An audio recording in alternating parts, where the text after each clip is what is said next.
News Saidabad press club जे अॻियां मौसमियाती तब्दीली ऐं कुदरती ॿेलनि जे तबाह करण ख़िलाफ़ क्लाइमेट एक्टिविस्ट सिंध जे कन्वीनर शौकत रिंद ऐं सिंध यूनाइटेड पार्टी जे अॻवान गुलाम मुस्तफ़ा रिंद जी अॻवाणीअ में कारकुननि तरफ़ां जागिरता मुज़ाहिरो कयो वियो।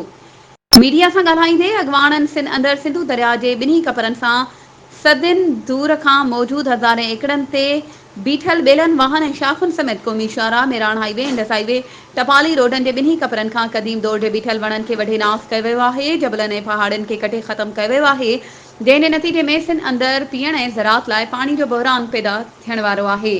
नतीजे में सिंध जे कुदरती माहौल अंदरि आलूदगी हब्स ख़तरनाक गर्मी पैदा थी वई आहे। सिंध अंदरि बरसातूं नथियूं पवनि।